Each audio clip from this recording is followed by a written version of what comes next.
प्रपन्नपारिजाताय तोत्रवेत्रैकपाणये ज्ञानमुद्राय कृष्णाय गीतामृतदुहे नमः. Om. Dear friends, welcome to the study of Gita. We are in this 18th chapter and we have I just explained the difference between Varna and caste yesterday. I fairly elaborately yesterday and also the earlier episode 251 and also 250 earlier last two episodes, I explained the distinction between what is called Varna and what is called caste. Varna is something which is a universal classification of, or rather universal, classification we can say, universal classification of human beings. Like the psychologists nowadays study the personality types. Psychologists also, they make the same study. They make the same study, and somebody who is fit for a particular job. So, okay, you are suited for a sort of administrative job and thinking job. You are supposed to be a think tank. So, these think tank people, you give a name to them. If you want to give an old name, you call them Brahmanas. And of course, all think tanks may not be virtuous think tanks. So, this here of course, some amount of virtuosity is also contemplated. Think tanks can be hired think tanks. Nowadays, you can hire people and then you can call it a think tank, and they will have an agenda in the beginning, and with that agenda they will try to project. So, that is not the right type of think tank. Think tank is people who are wedded to truth, people who are wedded to reality, what is the truth and reality. So, that sort of thing is now contemplated for a Brahmana. So, we were reading sloka number 42. In that sloka number 42, I repeat, that sloka number 42, Shamo damas tapashaucham kshantirarjavamevacha jnanam vijnanamastikhyam brahma karma svabhavajam. So, Shama, Dama, Tapaha, Shaucham, this up to this Shaucham, I explained yesterday. Shaucham also, Shaucha is purity, purity of mind and purity of the body. Then Kshantihi, Kshanti is, we know the word called Kshama. Kshama is to excuse somebody, to not tolerate, to forgive somebody. Excuse means to forgive somebody. Suppose I am some insult, I face some insult or attack, but still I tend to forgive. So, that is what is called Shanti, not out of weakness. If you are doing it out of weakness, then it is something which is wrong. That is you are helplessly you are getting beaten, and that is okay. That is not Shanti. If you are in a position to hit back and still you just ignore it, or ignore it with the idea that okay, he himself will repent, he will realize. So, that is what is called Shanti. And by nature, you are not a person who will retaliate. Okay, even if somebody insults, you just take that insult and forget about it, leave it to him, leave him to his fate. So, that sort of tendency is what is called Shanti. Shanti is that forgiveness. Kshantihi arjavamevacha. Arjavam. Ruju. Ruju means straightforward. Ruju, that is straightforward. Arjavam is the noun form. That is straightforwardness. That is straightforwardness is manasyekam, vachasyekam, karmanyekam. That is, you are not supposed to, there should not be any distance between the heart and the mind. You are inside you are thinking something else, and the mind also is saying something else, thinking something else, and you are also acting something else. So, there should not be any distance, discord among these three, heart, mind and action. So, that is what is called arjavam, that straightforwardness. There should not be any duplicity in character. And jnanam vijnanam astikyam, that second line says jnanam. Jnanam, not Brahma jnanam. Of course, all Brahma, it does not mean that all Brahmanas will be Brahma jnanis. Though a Brahmana, strictly speaking, Brahma jnana, if he has, only then he has to be called a Brahmana. There is also a shloka, again I forgot to tell that shloka. That shloka, a very, very famous shloka, which says, Janmana jayate shudraha. Every person is born as an ordinary person in that, what we call that Shudra category. Karmana jayate dvijaha. Karma is that Upanayana karma is there. That Upanayana karma, by that Upanayana karma, a person becomes a dvija. Because that means, dvija means at the time of that function, a thread ceremony, that is called a thread ceremony in English, though it is a loose translation. So a sort of sacred thread is put. There is a symbolism behind it, which we have to see. That Sandhya Vandanam, if we see, there is a great symbolism. So that then karmana jayate dvijaha, Veda pathena viprasyat. By studying the Vedas, he becomes a Vipra, and by realizing Brahman, by realizing the truth, he becomes a Brahmana. So that is again a nice shloka. So in olden days, this sort of moving from one Varna to another Varna was very much there. That is what we see, for example, Vishwamitra. Vishwamitra was a Kshatriya. And we know that Kshatriya, he wanted to become a Brahmarshi. So when he wanted to become a Brahmarshi, so he has to achieve these abilities, that is Shama, Dama. Shama is Antarindriya Nigraha. Antarindriya Nigraha means controlling his Raga, Dvesha, Kama, Krodha. So that is where that is the last test he faces from Indra.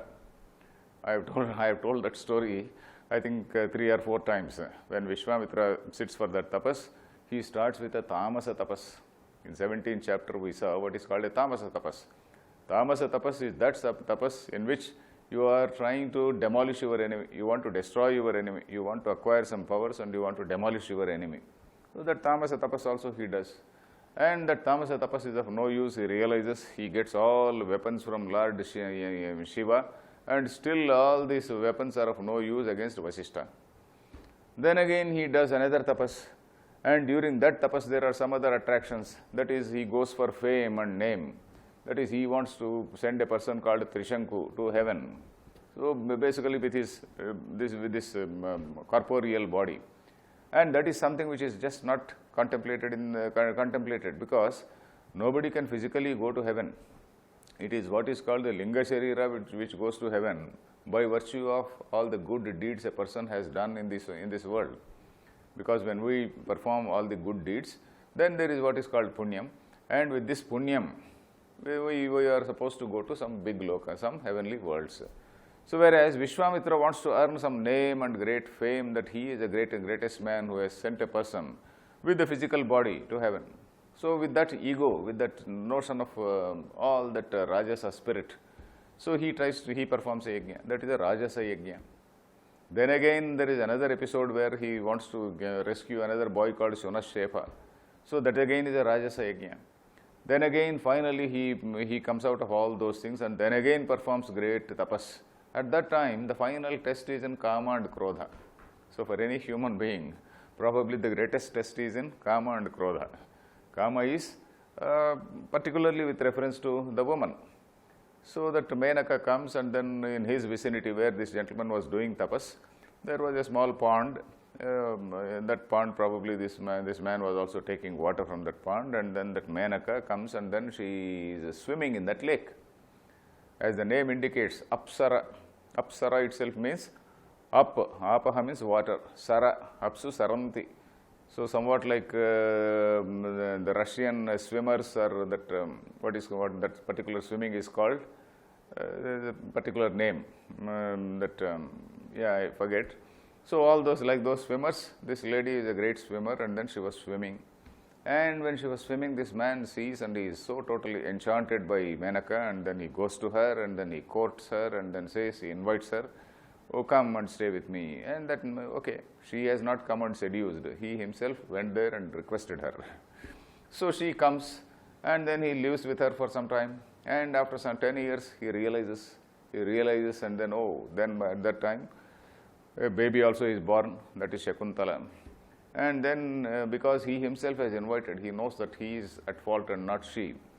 So he sends her away.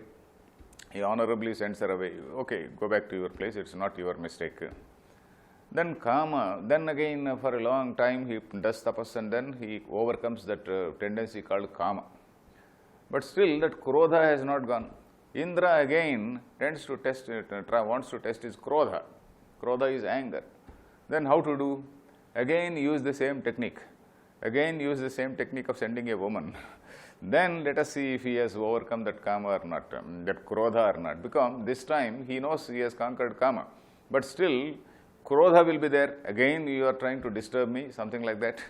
So he sends a Rambha, next time Indra. Indra is like an invigilator. We should not misunderstand Indra as somebody who wants to disturb the tapas of everybody. So Indra is like an invigilator. So this man sends the Rambha.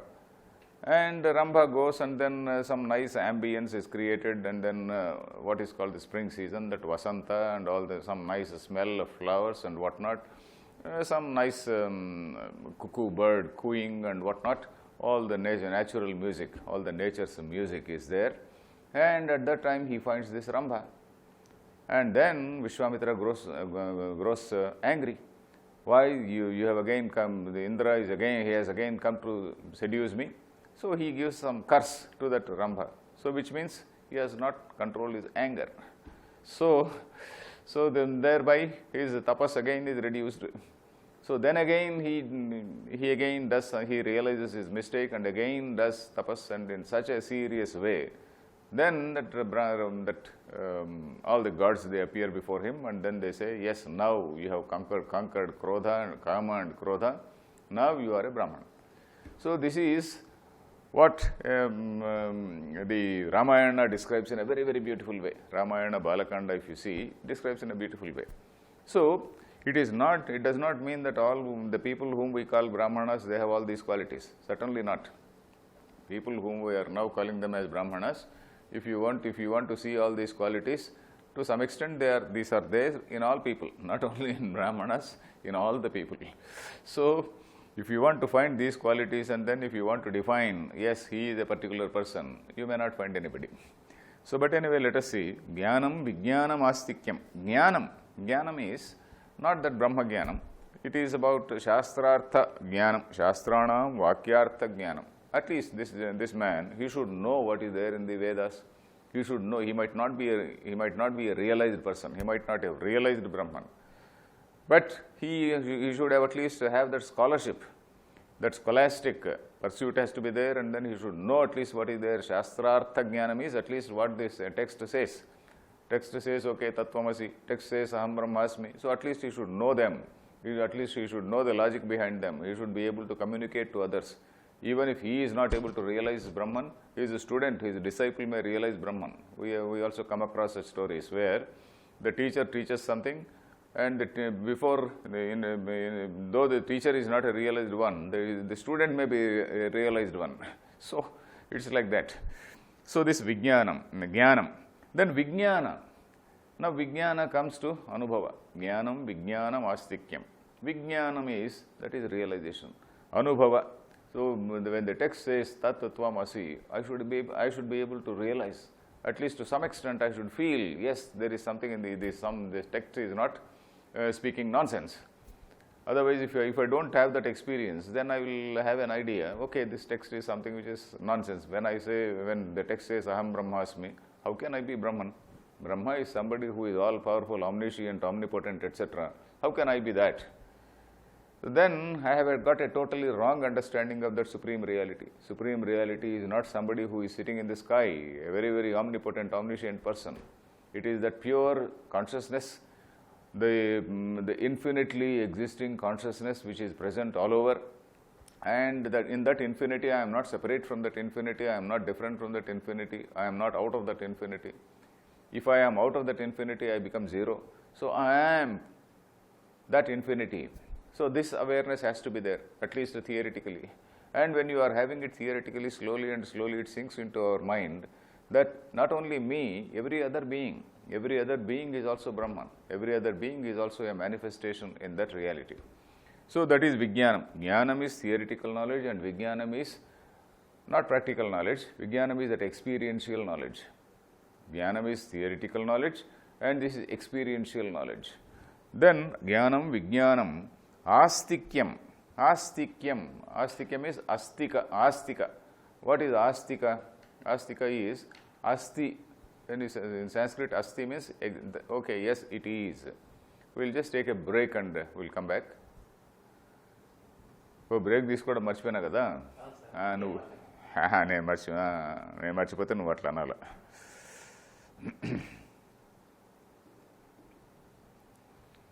Let us resume. So we are seeing this word called astikyam. What is this astikyam? We use the words called astika and nastika. What is astika and what is nastika?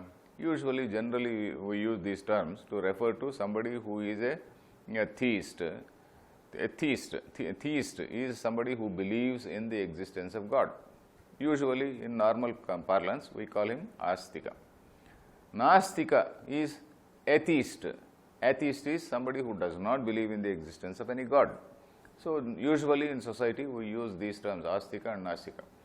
But in Vedanta convention, in the tradition, astika has a different meaning. Astika is a person who accepts the authority of the Vedas.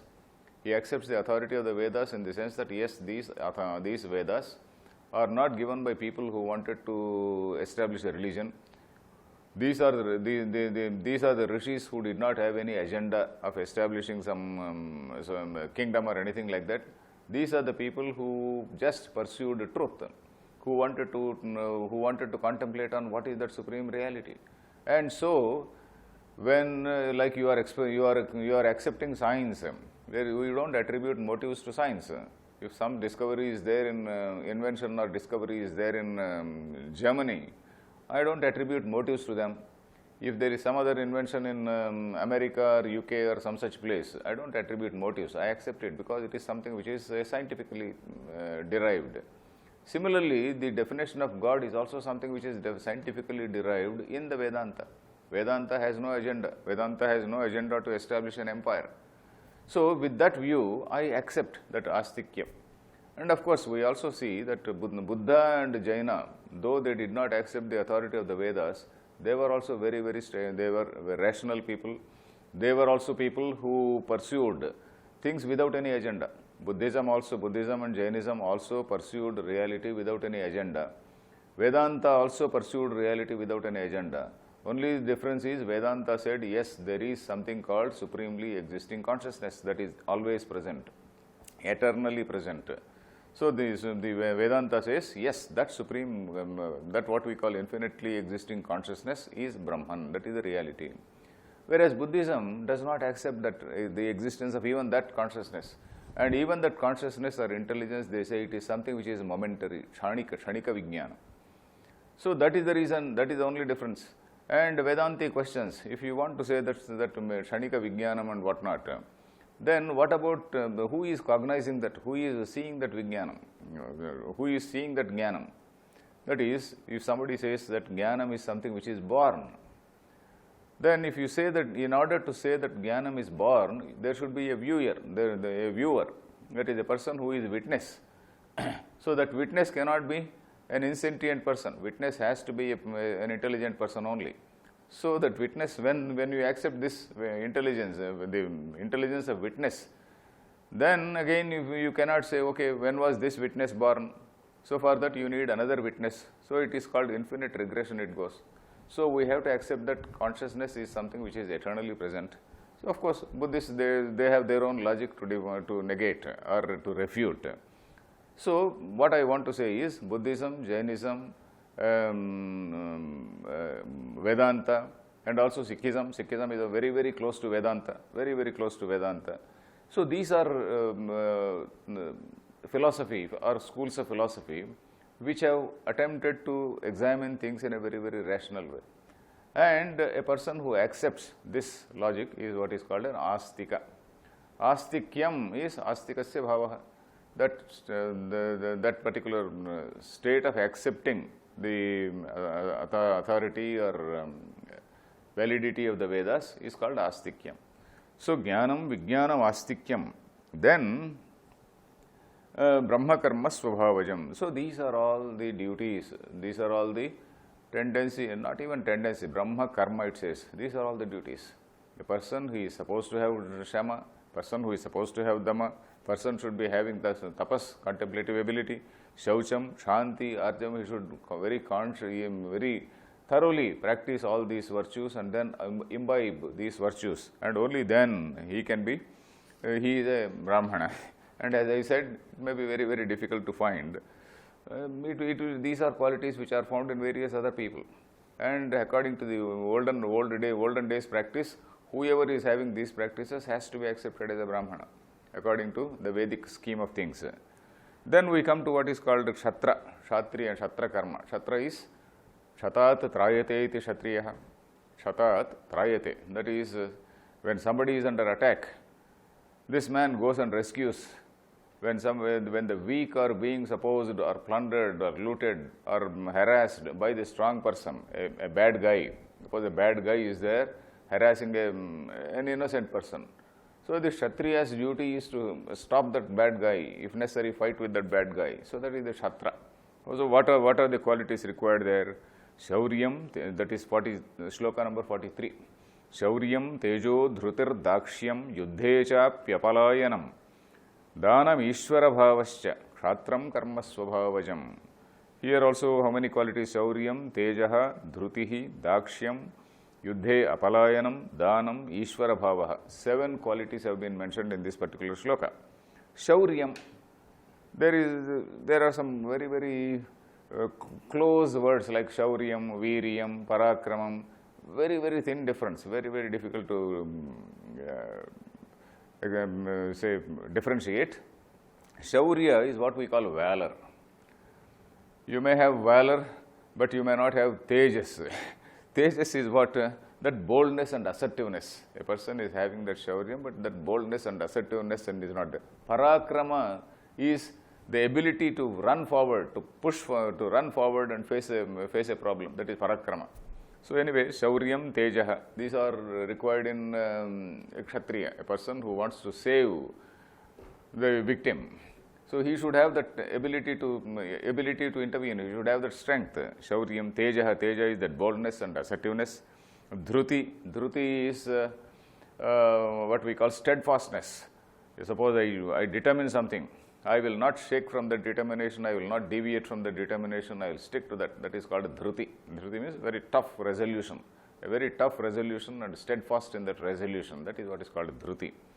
Then Dakshyam. Dakshyam again is a beautiful word. It is what we call dexterity, the ability, the skill to do a particular thing.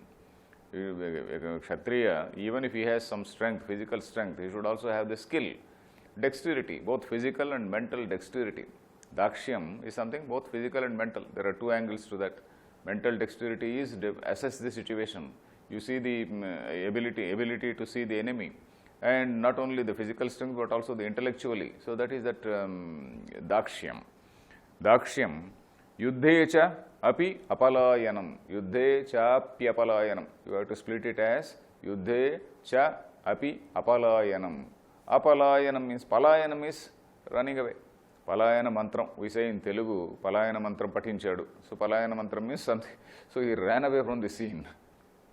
Apalayanam means not running away from the scene. A Kshatriya is not supposed to show his back to the enemy. Kshatriya is only supposed to show his front to the enemy. That means he is always moving forward. He is not retreating. He doesn't turn back. So of course these are all the certain values which may appear foolhardy now. Because of this, many people have died. Because of this, many people have died, and then what we call the guerrilla war. Our people did not know the guerrilla war techniques only at a very later time. For example, a person like Shivaji, he adopted some guerrilla techniques, guerrilla strategies when he was fighting a bigger enemy. So guerrilla tactics are tactics which are adopted by a weak person against a strong enemy. Whereas these in olden days, in the Mahabharata times, or even later, right down to Prithviraja's time, even Prithviraja is a person, a real Kshatriya, having that old value system. So when an enemy is defeated, you are honorably sending him away. Prithviraj, for so many times, we are told in the history that for 16 times or so, he defeated Muhammad Ghori. And he very honorably sent him back. Whereas in the 17th attempt, Prithviraj was betrayed by some of his kinsmen. And when he was defeated, Prithviraj was blinded and he was killed. So that is what has happened.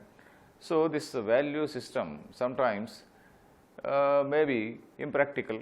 Value system is not very pragmatic. So that is also what we have to see. So, but anyway, I am not making any judgment. I will leave it to you. Then Yuddhecha api apalayanam, that is in a battle, you are not supposed to show your back to the enemy. That is, you have to go to the front, rush to the front. And Dhanam Ishvara Bhavascha. Dhanam is ability to give. A Kshatriya is a person who is giving only, he doesn't take. In fact, you find beautiful examples in Ramayana. In Ramayana, when Rama voluntarily goes to the forest, Rama actually voluntarily goes to forest because there was no need for him to go to the forest because his father did not say. Only the mother said. In fact, father said, no, no, you disobey your mother. So, but Rama says, no, I can't disobey my mother, I will go. Because you have given a word. Dasharatha has given a word to Kaikeyi. If I disobey Kaikeyi's word, then indirectly I am also disobeying you, because you have given a promise that Kaikeyi's son would be the king. And if I don't go, your word will become untrue. And if your word becomes untrue, you will not go to heavenly worlds, you will go to hellish worlds. So in order to ensure that you do not go to hellish worlds, I will go to forest. So he goes to forest. Rama solves the issue because Dasharatha cannot solve. So Rama goes to that place.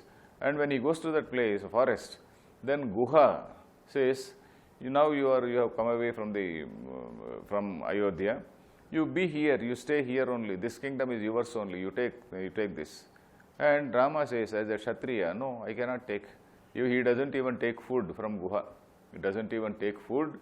And he only says, you give some grass to the horses, because at that time still that charioteer Sumanta had brought them in a chariot, and in order to leave them in the forest, and you give some grass to the horses. So that's all. And they fast on that night. On the very next morning, they take leave. They take leave and send back the chariot horses and the charioteer and all those people. So that is what Rama does. As a Kshatriya, he just doesn't want to accept anything. It was Kshatriya's code.